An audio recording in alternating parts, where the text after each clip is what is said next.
ಕಿರುತೆರೆ ನಟ ನಟಿಯರೇ ಎಚ್ಚರ ಎಚ್ಚರ.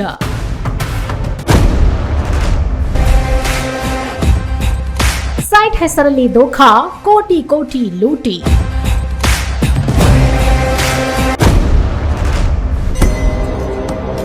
ಅರ್ಧ ಡಜನ್ ಕೇಸ್, ವಂಚಕರಿಗಿಲ್ಲ ಬೇಡಿ ಭಾಗ್ಯ.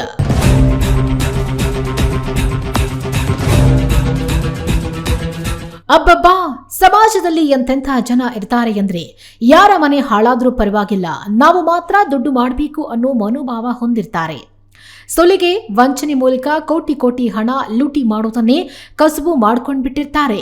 ಈ ಹಿಂದೆ ಬರೀ ಸಾಮಾನ್ಯ ಜನರನ್ನ ಯಾಮಾರಿಸುತ್ತಿದ್ದ ವಂಚಕರು ಇದೀಗ ದೊಡ್ಡ ದೊಡ್ಡ ರಾಜಕಾರಣಿಗಳು, ಸಿನಿಮಾ ನಟ ನಟಿಯರನ್ನೇ ಟಾರ್ಗೆಟ್ ಮಾಡ್ಕೊಂಡು ಬಿಟ್ಟಿದ್ದಾರೆ. ಕೆಲ ದಿನ ಹಿಂದಷ್ಟೇ ಮಾಜಿ ಸಿಎಂ ಜಗದೀಶ್ ಶೆಟ್ಟರ್ ಸೇರಿದಂತೆ ಉಪೇಂದ್ರ ದಂಪತಿಗೂ ಆನ್ಲೈನ್ ಮೂಲಕ ಸ್ಕ್ಯಾಮ್ ಮಾಡಲಾಗಿತ್ತು. ಆದ್ರೆ ಇದೀಗ ಬಡ ಕಲಾವಿದರಿಗೆ ಕೋಟಿ ಕೋಟಿ ನಾಮ ಹಾಕಲಾಗಿದೆ. ಮೊದಲಿಗೆ ಮುಖ್ಯಮಂತ್ರಿಗಳೇ, ನೀವು ಈ ಸ್ಟೋರಿಯನ್ನ ನೋಡ್ಲೇಬೇಕು. ನಾವು ಹೇಳೋ ಈ ಸ್ಟೋರಿಯಲ್ಲಿ ಬರೋ ಖತರ್ನಾಕ್ ವಂಚಕರ ವಿರುದ್ಧ ಅರ್ಧ ಡಜನ್ ಕೇಸ್ ಇದ್ರು ಇದುವರೆಗೂ ಈ ಕ್ರಿಮಿನಲ್ಗಳನ್ನ ಮಾತ್ರ ಬಂಧಿಸಿಲ್ಲ ಯಾಕೆ? ಹಾಗಾದ್ರೆ ಈ ಕ್ರಿಮಿನಲ್ಗಳಿಗೆ ಸಾಥ್ ಕೊಡ್ತಾ ಇರೋ ಆ ದೊಡ್ಡ ದೊಡ್ಡ ಕೈಗಳಾದ್ರೂ ಯಾರು? ಈ ಕ್ರಿಮಿನಲ್ಸ್ ಆದ್ರೂ ಯಾರು? ಈ ಖತರ್ನಾಕ್ಗಳು ಮಾಡಿದ ವಂಚನೆಯಾದ್ರೂ ಏನು ಅನ್ನೋ ಸ್ಟೋರಿ ಹೇಳ್ತೀವಿ ಕೇಳಿ. ಹೌದು, ಅರ್ಧ ಡಜನ್ ಕೇಸ್ ಇದ್ರೂ ಕೂಡ ಎಎಸ್ಬಿ ಡೆವಲಪರ್ಸ್ನ ಚೇರ್ಮನ್ ಭಗೀರಥ ಮತ್ತು ಎಂಡಿ ವಿಜಯ್ ಕುಮಾರ್ ಎಂಬ ಖತರ್ನಾಕ್ಗಳಿಗೆ ಅರೆಸ್ಟ್ ಭಾಗ್ಯ ದೊರಕಿಲ್ಲ. ಈ ಖತರ್ನಾಕ್ಗಳು ನೂರಾರು ಜನರಿಗೆ ಕೋಟಿ ಕೋಟಿ ವಂಚಿಸಿದ್ದಾರೆ. ಅದಲ್ಲದೆ ಸುಮಾರು 131 ಬಡ ಕಲಾವಿದರಿಗೆ ಸೈಟ್ ಕೊಡಿಸುವುದಾಗಿ ನಂಬಿಸಿ ಕೋಟಿ ಕೋಟಿ ಲೂಟಿ ಮಾಡಿದ್ದಾರೆ. ಸೈಟ್ ಹೆಸರಲ್ಲಿ ದೋಖಾ, ಬಡ ಕುಟುಂಬಗಳೇ ಟಾರ್ಗೆಟ್. ದೂರು ಕೊಟ್ರೆ ಪೊಲೀಸರೊಂದಿಗೆ ಗೂಂಡಾಗಳ ಎಂಟ್ರಿ. ಇನ್ನು ಈ ಖತರ್ನಾಕ್ ಖದೀಮರು ಸೈಟ್ ಕೊಡಿಸ್ತೀನಿ ಅಂತ ಹೇಳಿ ಬಡ ಕಲಾವಿದರನ್ನ ಟಾರ್ಗೆಟ್ ಮಾಡಿದ್ದಾರೆ. ಕಷ್ಟಪಟ್ಟು ದುಡಿದು ಕೂಡಿಟ್ಟ ಹಣದಲ್ಲಿ ಸ್ವಂತದ್ದು ಅನ್ನೋ ಜಾಗ ಖರೀದಿಸಿ ಅಲ್ಲಿ ಒಂದು ಸುಂದರ ಮನೆ ಕಟ್ಕೊಂಡು ನೆಮ್ಮದಿಯಾಗಿರ್ಬೇಕು ಅಂತ ಆಸೆ ಪಡೋ ಅದೆಷ್ಟೋ ಬಡ ಕುಟುಂಬಗಳೇ ಈ ಖತರ್ನಾಕ್ ಖದೀಮರ ಮೇನ್ ಟಾರ್ಗೆಟ್.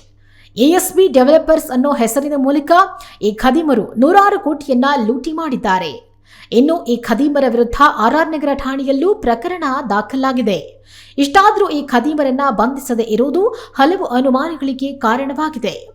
ಯಾರಾದರೂ ದೂರು ಕೊಟ್ಟರೆ ಪೊಲೀಸರ ಜೊತೆಯಲ್ಲೇ ದೂರುದಾರರ ಮನೆಗೆ ಹೋಗಿ ಗೂಂಡಾಗಳಿಗೆ ಬೆದರಿಕೆ ಹಾಕಿಸ್ತಾರಂತೆ ಈ ಖದೀಮರು. ಪೊಲೀಸರ ಸಹಕಾರ ಹೊಂದಿರೋ ಈ ಖದೀಮರ ಹಿಂದೆ ಪ್ರಭಾವಿಗಳ ಕೈವಾಡ ಇದೆಯಾ? ಕೋಟಿ ಕೋಟಿ ಲೂಟಿ ಮಾಡ್ತಾ ಇದ್ರು, ದೂರುಗಳು ದಾಖಲಾಗಿದ್ರೂ ಕೂಡ ಪೊಲೀಸರು ಹಿಂದೆ ಸರಿತಿರೋದಾದ್ರೂ ಯಾಕೆ? ಈ ಎಲ್ಲ ಪ್ರಶ್ನೆಗಳಿಗೆ ರಾಜ್ಯ ಪೊಲೀಸ್ ಇಲಾಖೆ ಹಾಗೂ ಮಾನ್ಯ ಗೃಹ ಮಂತ್ರಿಗಳು ಅಲ್ಲದೆ ಸ್ವತಃ ಮುಖ್ಯಮಂತ್ರಿ ಸಿದ್ದರಾಮಯ್ಯನವರೇ ಇದಕ್ಕೆ ಉತ್ತರ ನೀಡಬೇಕಿದೆ. ಸಣ್ಣ ಪುಟ್ಟ ತಪ್ಪುಗಳನ್ನ ಮಾಡೋರನ್ನ ಮುಲಾಜಿಲ್ಲದೆ ಅರೆಸ್ಟ್ ಮಾಡೋ ಪೊಲೀಸರು ಸಾಮಾನ್ಯ ಜನರನ್ನ ಬಿಡಿ, ಕಲಾವಿದರನ್ನೇ ಬಿಡದೆ ಕೋಟಿ ಕೋಟಿ ಲೂಟಿ ಮಾಡಿರೋರನ್ನ ಅರೆಸ್ಟ್ ಮಾಡದೆ ಇರೋದು ಈ ಎಲ್ಲ ಅನುಮಾನಗಳಿಗೆ ಕಾರಣವಾಗಿದೆ.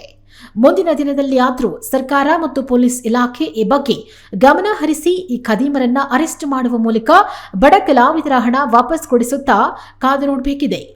ವರುಣ್ ಯಾಮ್, ಸ್ಪೀಡ್ ನ್ಯೂಸ್ ಕನ್ನಡ, ಬೆಂಗಳೂರು.